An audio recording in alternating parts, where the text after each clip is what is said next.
Palme d'Or at the Cannes Film Festival. What do the critics make of that film?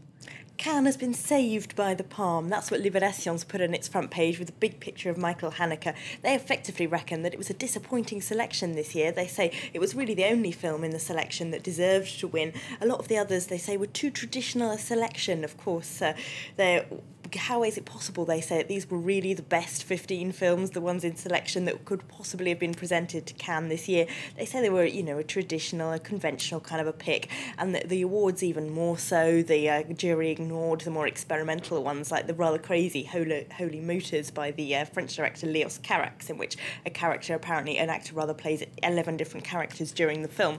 They say, they went for the boring, the safe option.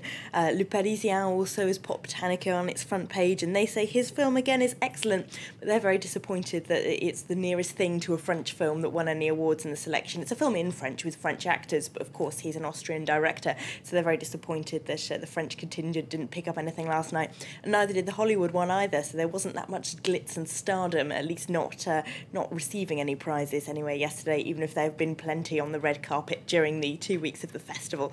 So they're very disappointed. Le Figaro's critics are about the most positive. They reckon that some of the prize winners were richly deserved, especially Ken Loach, the British director, who came in third, if you like, with the jury prize, and they say he deserved it just for making the only film that made anyone laugh during this year's selection. The rest were all a bit bleak and depressing, apparently.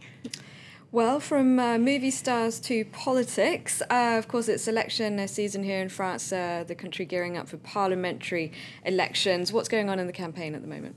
Yes, of course, all the voting's still not over in France. Parliamentary elections in 2 weeks. One contest that's got everyone fascinated is in the Pas-de-Calais and in Beaumont. Libération is looking at this today because this, of course, is where the far-left candidate for the presidential election, Jean-Luc Mélenchon, is taking on Marine Le Pen for a parliamentary seat on her own turf.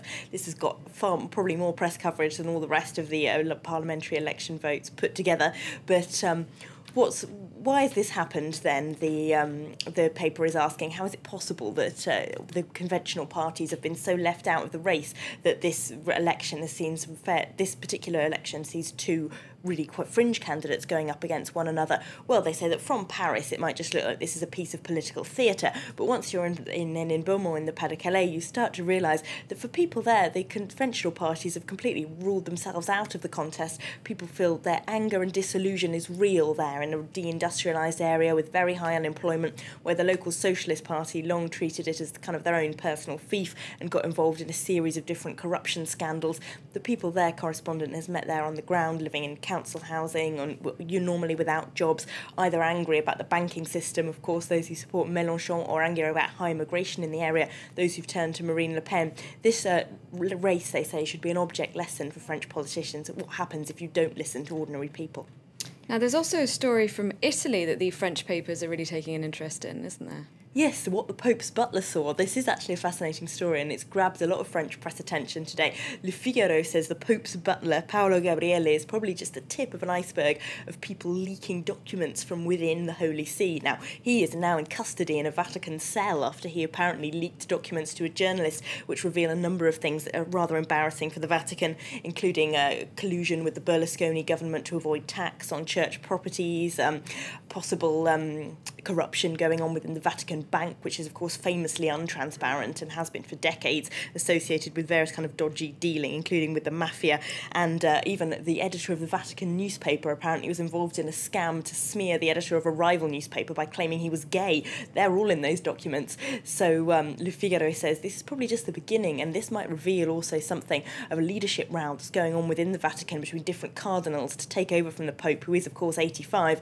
They even suggest someone might have put the butler up to leaking those documents to embarrass some cardinals. We might be hearing plenty more about it then. Thank you very much, Elena, for running us through the French newspapers. You're watching live from Paris. A reminder of the headlines. The UN condemns